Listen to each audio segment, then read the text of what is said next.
Salut à tous! Salut à vous! Dans cette vidéo, on poursuit nos démarches par rapport à la douane et aux papiers du camion. C'est compliqué parce que je vous rappelle que notre première démarche, ça avait été d'aller à Buenos Aires. Et là, ils nous avaient dit, de toute façon, il n'y a pas 20 000 solutions, c'est séquestration du véhicule. Ou alors vous dégagez et vous essayez de vous débrouiller par vous-même à la Kiyaka. Enfin bref, c'était juste une réponse de con qui disait j'en ai rien à carrer, faites ce que vous voulez, trouvez une solution ailleurs. Moi, c'est pas mon problème. On était resté là-dessus. On a été voir à pas mal d'endroits pour essayer d'avancer sur la migration. Ça, c'est nos papiers à nous. Et à la douane pour avancer sur le papier. Et là, vous verrez, c'est encore pas mal de kilomètres pour essayer de résoudre le problème. Alors, on a quand même beaucoup de contacts en Argentine. On a contacté beaucoup de gens.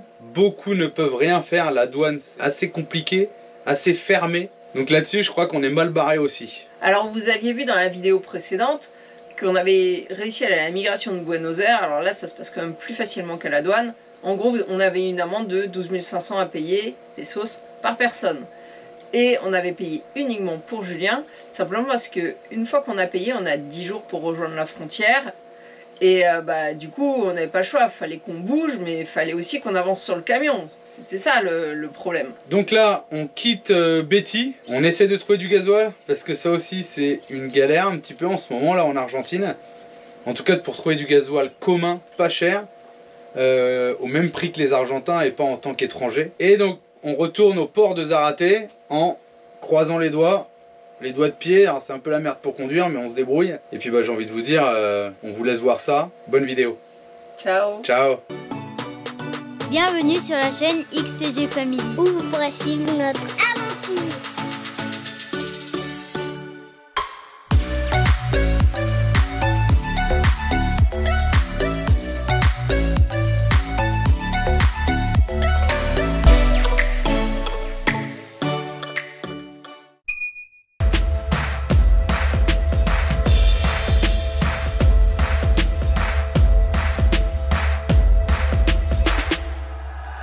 Alors, on vient de partir de chez Betty, on va s'arrêter à la station-service. On a discuté avec eux hier. Normalement, on va pouvoir avoir du gasoil pas cher. Enfin, pas cher, tout est relatif, parce que le prix a beaucoup augmenté. Parce que, en fait, leur dernière nouveauté, c'est de faire payer le prix fort pour les étrangers. Donc, qu'ils ne puissent pas prendre le gasoil pas cher, qu'ils puissent prendre que le gasoil cher. Mais apparemment, là, la station-service, elle est prête à nous donner du pas cher. Donc, on va en prendre là. Et puis quand on aura du gasoil, on va se diriger vers les douanes de Zárate en espérant enfin remettre à jour les papiers du camion, et auquel cas on sera assez tranquille. Il restera plus qu'à aller à la frontière, parce qu'on a 10 jours pour passer la frontière avec... Julien et le camion auront 10 jours pour passer la frontière. Donc on va le faire dans la foulée parce qu'on en a marre que ça traîne et on a envie de finir avec ça. Le problème, ça sera que moi et les enfants, on n'aura toujours pas remis à jour nos papiers pour l'immigration, puisque Alex il n'a pas de passeport, donc on le fera plus tard quand on reviendra de Cordoba. Ça, c'est pas très grave pour les papiers personnels. Le gros problème, c'est surtout le véhicule. À moins qu'on tombe sur quelqu'un de très sympathique à Guanajuato et qui nous fasse tous passer. Allez, on a 300 km à faire. Si, c'est la fabrique d'engins de chantier, de Fenwick. Il y a de tout en fait. C'est vraiment la partie industrielle de Buenos Aires. On va chez Caterpillar, il y a un Transformers, trop beau. Ah non, la blague! J'espère que vous l'avez vu. Allez, on est venu à notre petite station préférée où il n'y a que des filles qui travaillent là. Super sympa. Putain, regardez le gasoil. Alors le pas cher, il est à 139,90. On le payait 52 il y a 1 an et demi, vous vous rendez compte? Et les autres stations, ils veulent nous le vendre à 192 hier, 240. Donc là, on charge tranquille. On fait le plein d'eau. Bon, il y a un gars par rapport à toute la station qui est que des filles, des jeunes, super sympa. Allez, on fait le plein d'eau puis on y va. Bon, alors du coup, ma petite Camille là, elle me disait ils allaient la semaine qui arrive là faire le truc pour les étrangers pour qu'ils payent le gasoil cher. Et elle me disait pour l'augmentation que c'est pour ça qu'ils n'avaient pas beaucoup de gasoil et que le gouvernement voulait augmenter les prix comme ils sont en train de faire et que YPF voulait pas. Du coup, ils prennent des petites quantités de gasoil pour essayer de bloquer un peu le pays comme ça pour contrer le gouvernement. Donc je trouve ça pas mal qu'une grosse ancienne comme YPF qui fait partie de l'État en plus apparemment, bah, qui eux bloquent et pas comme chez nous des routiers qui vont bloquer des axes. Là c'est le pays entier qui ralentit quoi, parce qu'ils donnent que des petites quantités. Là vous voulez me donner que 50 litres et du coup vu que je lui avais envoyé un message et tout, bah, ça a sympathisé le truc et elle m'a mis 100 litres de gasoil, donc c'est bien quoi. Et en diesel commun pas cher. Donc voilà la petite histoire du carburant en Argentine. Nous voilà de nouveau au port de Zárate. Alors Julien va devoir y aller tout seul et là on croise vraiment les doigts pour qu'il lui fasse les papiers du camion sans qu'on ait à payer aucune amende pour le camion. Parce que là il a payé l'amende pour lui, il a 10 jours pour sortir du pays et normalement d'après ce qu'on lui a dit, ils doivent pouvoir lui faire 10 jours pour le camion pour sortir du pays et sans payer d'amende. Hein, ça c'est dans le meilleur des cas, ouais. Allez, je retourne aux douanes. Alors c'est pas Gustavo, c'est pas le gars de la dernière fois, c'est une femme apparemment, Carolina là j'ai entendu. J'espère que ça va passer quoi. Sinon là je sais plus quoi faire. On est déjà à 1600 km pour faire des papiers quoi, c'est un truc de fou quoi. On vous dira à la fin mais je pense qu'on sera pas loin des 3000 km pour rénover un passeport et faire tamponner un TIP. Ah mais c'est hallucinant ça. Après c'est pas l'Argentine, hein, c'est comme ça dans tous les pays. Hein. Bon, allez, je vais au fond. Alors j'ai pas vu Gustavo, j'ai pas vu... Il y avait une dame, mais je sais pas si c'est elle. Il y avait José que je devais voir la dernière fois là. Super sympa, on a discuté 2-3 mots en français, tout le monde a rigolé dans les bureaux, on a sympathisé. D'ailleurs il a dit que je parlais bien Cartegiano. Et du coup, il me dit, tiens je te rends ton papier, je te mets 3 mois dessus. Moi je dis impeccable, il me dit par contre j'arrive pas à le rentrer dans le système. J'envoie un mail à la frontière qui soit au courant et tout. Bon bah je dis merci beaucoup et tout, trop bien, gratos. Et je repars là, à peu près jusqu'à là où je suis là en ce moment là, à 500 mètres. Et là je me dis putain le mec il était quand même super sympa. Je fais demi-tour, j'y retourne, je me dis je vais essayer de lui demander 8 mois. Et la XTG est gourmand. Je fais demi-tour, j'y retourne, j'arrive là-bas, il me dit bah, qu'est-ce que tu veux? Oh, comme par hasard j'avais plus de batterie. Du coup je lui dis il y aurait moyen de me mettre 8 mois sur le TIP du camion. Il m'a dit bah ouais. Du coup il a rectifié, il a mis jusqu'au 29 mars 2023, ça veut dire que là on est tranquille jusqu'à temps d'aller à Ushuaia et de re-rentrer. Ah, pétacula. Franchement, José au port de Zárate ou Gustavo pareil, et ben nickel. Donc là on est tranquille pour le camion, on va quand même aller à Guadelachu, essayer de sortir nous et on va voir. Bon, je récupère Marie et les enfants. Allez, on va faire une blague à Marie. Alors? Ouais, c'est le bordel hein. Est-ce que? Bah faut payer une amende. Combien? Ils vont décrire la valeur du véhicule. Mais pourquoi la semaine dernière c'est bon? T'es tombé sur une conne ou ça allait? Qu'est-ce que je vais regarder? Prorogation. En bas, avec le stylo. Ouais, quoi? 29 03 23. On est con là. 8 mois bébé, champagne ce soir. 2023. Pétacula. J'étais là, mais attends, on est en juin. T'as payé? Non, rien, gratuit. Bébé, t'es filmé. T'es contente ou pas? Bah grave, là c'est bon, là on est tranquille. Bon allez, j'explique-toi Marie. Allez, on est dans le quartier populaire de Zárate. Il y a un gars, il nous a dit attention au câble, t'inquiète pas, on a l'arceau. On ralentit un peu quand même, qu'on leur fasse pas des chocs, mais... Ouais, qu'on n'arrache pas tout quoi. Là, ils sont très bas. Hein. Ouais, ça passe tout seul.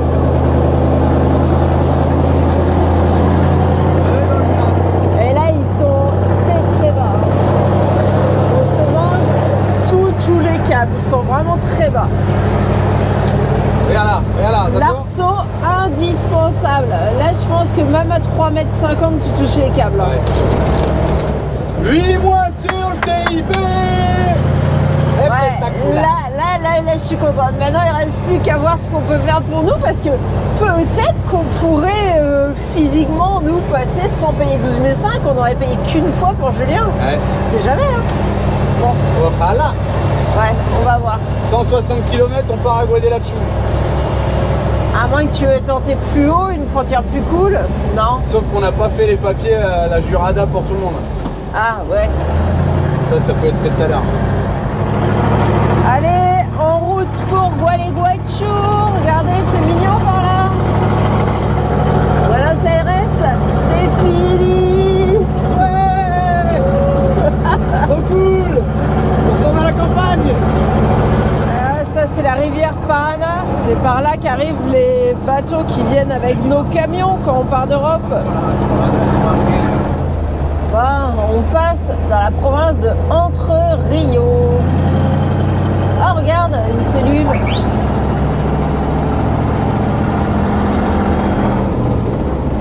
Allez, c'est passé. Gualeguaychú. On y arrive. Alors, qu'est-ce qu'il veut? Clipsez tous vos ceintures. Bon, voilà, on se fait serrer. Ouais, c'est contrôle, c'est tout le monde, là. Ils arrêtent tout le monde. Vous avez vu la petite cellule devant? Ouais, Northstar. C'est des Argentins. Enfin, la petite cellule, elle est balèze. Hein. Se nota que es militar. El viejo de 78. Sí. Hola, de Francia. Sí. Guadalachú. Gracias. En fait, il nous a arrêtés parce qu'il a vu que c'était un camion militaire, il voulait voir. Ouais, il m'a demandé mon permis quand même. Allez, on est reparti.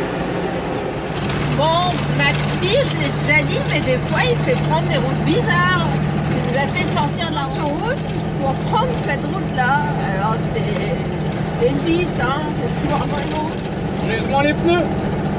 Donc, on y va, on verra bien. Olé, Baden. Bon, ça fait plaisir de prendre une petite piste. Ça faisait longtemps qu'on n'avait pas pris. Il nous reste 40 km à faire pour arriver à la frontière et je pense qu'on va arriver à la nuit. Et le truc c'est que on sait pas si on passe tous, si Julien passe tout seul, enfin on va voir. J'ai un peu de bois pour l'hiver. Ouais. Et j'ai vu dans les commentaires que le béret qu'ont les gauchos ici, en fait, eh ben, c'est lié à l'immigration de Basques. C'est le béret basque. C'est rigolo, hein? Allez, nous voilà revenus sur la route. On est reparti. Regardez cette station, on était là il y a 2 ans et demi, à peu près le 4 mars, et on a galéré pendant des heures et des heures pour faire le plein d'eau. Il y avait un débit, c'était une catastrophe. Et par là, quelque part, on s'était garé pour faire une photo de nous tous devant le camion. C'est rigolo les souvenirs qu'on a comme ça. Bon allez, plus qu'à suivre cette longue route droite et on arrive à la frontière. 28 km. Allez, il nous manque 6 km pour arriver à la frontière. Là, c'est le passage de la gendarmerie. Il est quoi, 18h15? Je pense pas qu'on ait d'arrêt à faire ici, nous. Bon, bah non, nous on s'arrête pas. C'est que pour les camions de marchandises, je pense. Vous voyez les rainures, les creux qu'il y a pour les traces des roues des camions? Bon, on va essayer de pas payer le pont. On va voir. Ah, là tu rêves. C'est 4000 pesos à peu près le pont. C'est cher.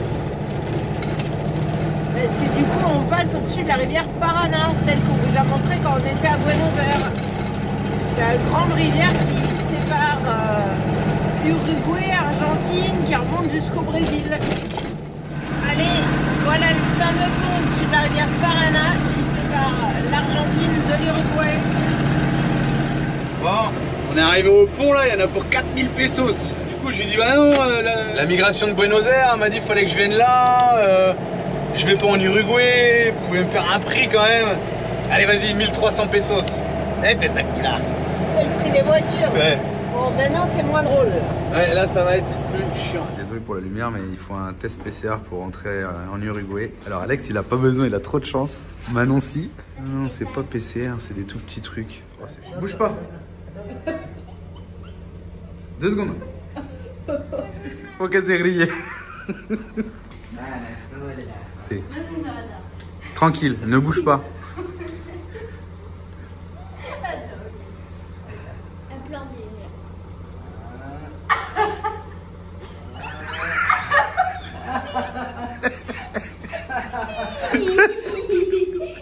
Allez, c'est fait. Alors, c'est comment? Bon, bah voilà, je suis en Uruguay, le camion il est resté là-bas.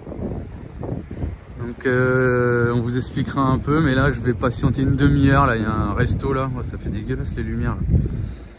Donc il faut que je patiente une demi-heure et après je re-rentre. Donc j'ai laissé le mari, les enfants au camion en Argentine et moi je suis en Uruguay. Je vous fais un petit bilan à chaud là tout de suite de la journée d'aujourd'hui. Journée épuisante. On a décidé aujourd'hui d'aller à Zárate et d'essayer de faire les papiers du camion à la douane. Et ben ça s'est super bien passé, on a réussi à avoir un papier prolongé en plus de 9 mois, on était super contents. Et on avait quand même des petites interrogations sur le passage de la frontière ici à Gualeguaychú. Julien, il avait 10 jours pour passer, donc voilà, fallait venir. Puis on a commencé à discuter avec les gens et tout, et puis il semblait que finalement il y avait de problèmes pour faire passer de personnes. Donc là, on peut pas juste dire on sort de l'Argentine sans rentrer en Uruguay et on revient en Argentine, ça marche pas. Faut sortir. Alors quand je dis sortir, il y a 50 mètres hein, entre l'Argentine et l'Uruguay. Tous les bureaux sont groupés à Gualeguaychú. Donc on va au bureau de l'Uruguay. Et donc la dame du bureau de l'Uruguay, elle nous dit faut que vous fassiez la déclaration jurada pour entrer en Uruguay. Ok, on l'a fait. Enfin Julien l'avait déjà fait pour lui, donc on complète. Là on se rend compte que il faut qu'il teste PCR. On se dit, eh merde, la dame elle nous dit, pas de souci, il y a un bureau de test PCR, il est ouvert jusqu'à 20 h, vous avez encore le temps d'y aller. On y va, on fait les tests PCR. Alex, il a moins de 6 ans, il n'a pas besoin de faire de tests PCR, tant mieux. On revient, on commence à rentrer tout. Elle nous dit, je dois aller voir avec la migration de Argentine, si ça va, puisque la dernière fois que vous êtes rentré, c'était le 5 mars 2020. Elle va voir, et là la dame elle nous dit, bon bah il faut payer l'amende. Et il y a un problème, c'est que le passeport du petit, il est plus bon. Alors on dit ouais, mais on a le papier comme quoi il y a un autre passeport qui est en train de se faire à Buenos Aires. Elle dit d'accord, mais ça marche pas. Il faut le vrai passeport. Donc lui, il peut pas traverser. On dit bon, ok, bah c'est pas grave, il passera plus tard et moi je passerai avec lui. Et là, elle dit bah faut payer l'amende. Ok, on est prêt à payer l'amende, il n'y a pas de souci. Ah mais vous pouvez pas la payer ici. On dit c'est une blague. Elle dit non, bah non, faut la payer à Buenos Aires ou sinon dans une délégation de la migration dans une autre ville. Donc là on dit ok, c'est où la délégation la plus proche? Alors c'est à 100 km je crois d'ici, Concepción de l'Uruguay, c'est en Argentine. On dit ok, bon bah tant pis, on fait ça, le PCR il est valable jusqu'à lundi soir. On va là-bas, on paye, et là on lui dit mais nous on a déjà été dans une délégation à Pilar et ils ont jamais voulu qu'on paye, ils ont dit qu'ils pouvaient pas recevoir de l'argent. Elle dit ah, ça je peux pas être sûre, je travaille pas à Concepción de l'Uruguay, mais normalement ils doivent vous recevoir et prendre votre argent. Dit ok, bon on va faire ça lundi. Et là je lui dis non parce que vous êtes sûr c'est pas férié lundi? Elle me dit non c'est bon. Puis elle va voir son collègue et là elle revient, elle dit en fait lundi c'est un jour férié pour les gens qui travaillent dans l'administration. Mais je crois que on n'a vraiment pas de chance. Alors on a eu beaucoup de chance pour les douanes, pour le camion, et je crois qu'on est en train de le payer. Un coup de chance, un coup de malchance. Je sais pas. Non mais là, on en a ras le cul. Et là, Julien, il vient de revenir, il était en Uruguay, il devait y rester à peu près 1 heure avant de revenir, et je pense que c'est lui qui vient de frapper à la porte. On se casse? Non, on va manger là, je suis en train de faire à manger. D'accord? Ah la puta madre que la perdio. On dit pas ça, c'est mal poli. C'était bien en Uruguay? Ouais bah je sais pas, j'ai téléphoné, j'ai rien branlé. Donc, moi je suis en règle. Le camion, il est en règle. T'as tout expliqué? Ouais. Que c'était férié lundi aussi? Ouais. Argentina. Bon, c'est un concept, hein, les papiers en Argentine. Donc, on est parti de la frontière. D'abord, il y a une première barrière. Alors, le gars, il nous dit non, non, faut que vous fassiez tamponner ça à la douane. Voilà. Il nous ouvre la barrière pour faire demi-tour. On revient, on fait tamponner, on repart, on passe la première barrière. On arrive au péage du pont. Et là, le gars, il nous dit ah ouais, mais en fait, vous n'êtes pas obligé de payer le pont si jamais vous n'êtes pas passé en Uruguay en fait à la douane. Or, on est quand même 4 sur 5 à pas être passé. Donc, demi-tour avec le petit papier comme quoi on a passé le pont dans un sens pour venir refaire tamponner ce petit papier pour pas payer le pont parce que le pont il est super cher, sinon c'est 4000 pesos. Même s'il faut avouer qu'à l'aller, Julien a négocié avec la bonne femme, on a payé le prix voiture. Mais là, il est 10 h du soir, non, il est 10h30. Là, je commence à vraiment en avoir ras le cul parce que je me dis que Là, on parle un peu espagnol. Ça va, mais imaginez si vous parlez pas espagnol. Toutes les fois, on vous renvoie d'un endroit à un autre, vous comprenez pas pourquoi. Je trouve ça hallucinant, ça me saoule. C'est bon, on a le tampon. Le pont, c'est gratuit. Pour repartir. Alors, on se casse. Bon, j'espère que cette fois, c'est la bonne. Parce que vraiment, j'en ai marre. Je veux rentrer quelque part, partir, me poser là. Ah, d'ailleurs, on part à une thermasse, mais c'est à 30 km d'ici. Ben, comme je vous ai dit, il est 10h30. Donc on va arriver à 11h là-bas. Et puis alors, vu qu'on est à moitié entre de la chance et de la malchance, aujourd'hui, ça va être fermé quand on va arriver.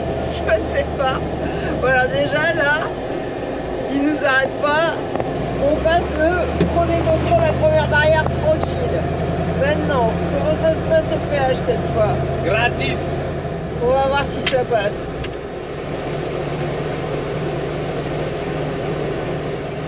Sí, porque se para ahí por el chico comer al camion. Bon, il est parti voir, mais il dit que ça fait longtemps qu'on est passé. Oh putain. En fait, si tu fais les retours en 10 minutes, quoi. Nous, ça fait 2 heures. Là, je sature là. Je lui ai dit, bah oui, on s'est arrêté pour manger pour les enfants. C'est vrai? C'est vrai en plus. Oh, il commence à faire chaud dans le camion là. On va baisser un peu ça. Là. Il arrive. En fait, ça se trouve, il nous rembourse les 1003 de tout à l'heure. Tu l'as inventé là? Quoi? Tu l'as inventé ou quelqu'un te l'a dit? Non, je l'invente. Il est en train de taper à l'ordinateur. Bueno, ciao, gracias. Et paga la paga une. Ciao. Bon, il va pas rembourser la première, mais on n'en paye qu'une quoi. Déjà, on a payé 1003 au lieu de 4000. Non, on a payé 1003 au lieu de 8000. C'est énorme. Parce qu'on paye pas la sortie. Allez, thermasse, ce soir je veux me baigner dans de l'eau à 50 degrés. Et regardez le pont dans la nuit, ça fait bizarre. On dirait qu'il y a un mur devant nous. La descente est raide. C'est chelou, non? Bon, voilà, on est arrivé à la thermasse, mais à mon avis, cette heure-là, c'est mort. Hein. Ouais. Là, c'est fermé, là. Puis alors, pour la nuit... Ah si, il y a quelque chose d'ouvert, là, regarde. Bah, il y a de la lumière, réception. Il y a un gars. Bon, il est quasi 1h du matin. On a voulu aller à une therme, puis à une seconde therme. Et au final, c'est ouvert qu'en journée. Et le soir, c'est seulement pour les gens qui ont des cabanas ou des trucs dans le complexe. Puis on a demandé les températures, c'était maximum la piscine à 37, 35, 37. Au final, on a vu qu'il y avait un point à Bassaville-le-Basso. La ville où on était juste avant le confinement, qui était qu'à 1 heure de route. Donc on a repris la route, on est parti vers Bassaville-le-Basso. On doit être à 20 km de Bassaville-le-Basso et tout le monde dormait. Et en fait, Julien a repéré une station-service, on s'est arrêté et on a pu faire le plein. Parce qu'on vous a expliqué que le plein c'était compliqué. Et on va repartir et puis on va aller se coucher parce que là on est tous morts.